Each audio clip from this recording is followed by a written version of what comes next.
This week in Battlefield, there's been lots of different things that have been mentioned about Battlefield Hardline, about Battlefield 4, extended support, night maps, Easter eggs. There are so many different things that have happened this week that none of them really warranted their own video, so I thought, hey, I'll wait till Sunday and I'll put it all in one video instead.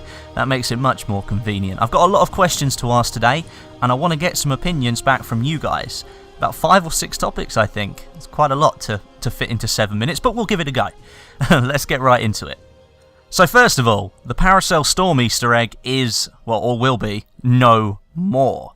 JJJU, who is one of the developers at Dice LA, in his spare time develops these crazy Easter eggs for us to try and find, and he recently revealed that the decision was taken by the development team to remove the Paracel Storm Easter egg. It had the same model as the Nancha Strike Megalodon, but was activated in a different way. Now, the reason that we could never actually activate this Easter egg because it was never enabled client-side or on the server. It was always disabled by the developers. The only way they could do it was in the development office where they could enable dev tools and turn the thing on. And it seems the reason behind why it was removed is because it was never completely finished, and there just wasn't enough time to get the whole thing done. Plus, I'm sure they had other things that they wanted to focus on. But here's a general idea of how it would work. So on Paracel Storm, there are various points around the map where you will see parrots sitting on palm trees. Now, those are the keys to activating the mini LEvolution event that starts the whole Easter egg. You have to climb onto one of those palm trees, once the parrot's flown away, with any one of the phantom items equipped on you at that time.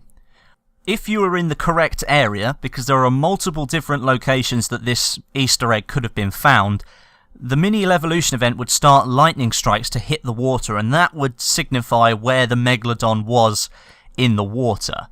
Once that has happened, so all this lightning goes off, and this is where it gets really quite weird, a UFO would come along and would search in the water as if it was looking for something with like a beam of light. And then it would focus on that for a few seconds and then dive down into the water. And after that, a sort of earthquake goes off, it starts rumbling and the whole map starts to shake. And then the Megalodon would jump out of the water just like it does on Nancha Strike. Now, that seems like a bloody cool Easter egg, and I guess it probably would have been. But the reason they stopped doing it, as I said, is because they didn't have enough time to complete it. And my own theory behind that is that they put it in Nancha Strike with a much easier activation method because it was just taking too long for them to get to the point that they wanted to activate it within the game. Plus, it was extremely difficult to actually figure out what you were supposed to do. There was no real clues to that at all. In fact, no, that's a lie. There was one clue, and you'll remember it from Lumphini Garden, and you can actually see it on Paracel Storm as well, is that Paracel Storm plus, and then it was scribbled out, would equal the Megalodon. That bit that was scribbled out was the parrot. So if you figured that out, or was able to figure it out, however you would do it, you would be able to activate the Easter egg. Or at least you could have to put 2 and 2 together, because you'd still have to figure it out. But it would have been a really cool Easter egg to see, but unfortunately, it has now been removed from the game. And so, from Easter eggs to extended support for Battlefield 4 and having a look at what we can expect. Now, you'll know that I produced a night map video a few weeks ago that showcased some community-based maps that had like a night mod enabled. I'll link it in the description on the screen right now so you can go and watch it if you haven't had a chance to see it. It was a really cool event to take part in. But we know that Dice LA are working on their own version of some night maps within Battlefield 4 with the potential that they could release it in the future. Now, we've had our first glimpse at one of the maps that could make its way into Battlefield 4 in the future.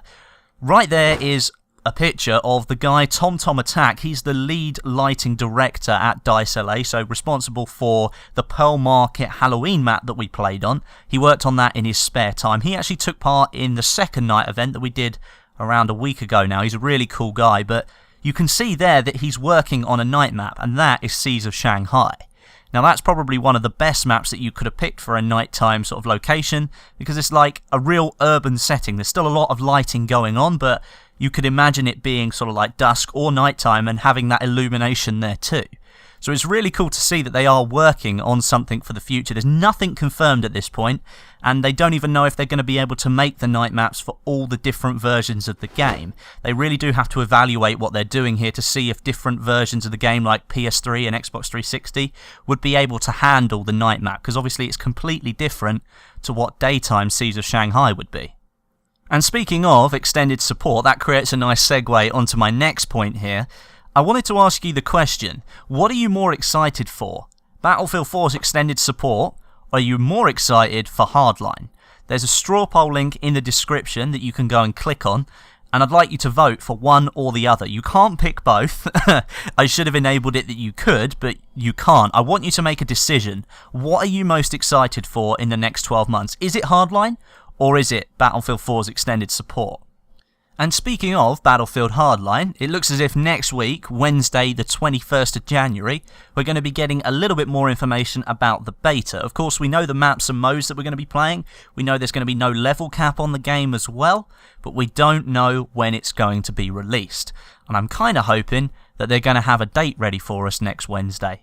Seems they didn't give us one because it hadn't gone through console certification for PS3, PS4, Xbox One and 360.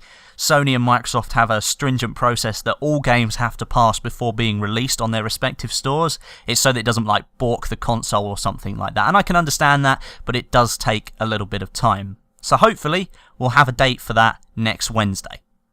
Oh, and one more thing. This is coming up in the future, and Hatty Watty is working on this right now with his cinematic tools, but I'll put a picture up right now of a giant Battlefield 4 soldier. This is what Hatty Watty is working on. It's like a bone tool for the cinematic tool itself, where you can change the size of the soldier and you can change different things within the game. Now, I've got a really cool idea for what I want to do with this, but when it does eventually come to the tool, if it ever comes to the tool, I'm going to be showing you what it's like to use and how you can use it as well. But I hopefully have a cool idea that I can show you in the future about this tool. It should be quite fun. And there we have it. That's all I really needed to say. I've gone over 7 minutes. I've failed my target, but there we go. There was a lot to talk about today. I hope you enjoyed the video. If you did, if you could leave me a rating, that would be much appreciated. And leave some comments too. There's plenty of stuff to discuss down there today. Lots of different points to talk about.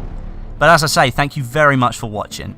My name is Westy, and I'll catch you guys in the next video.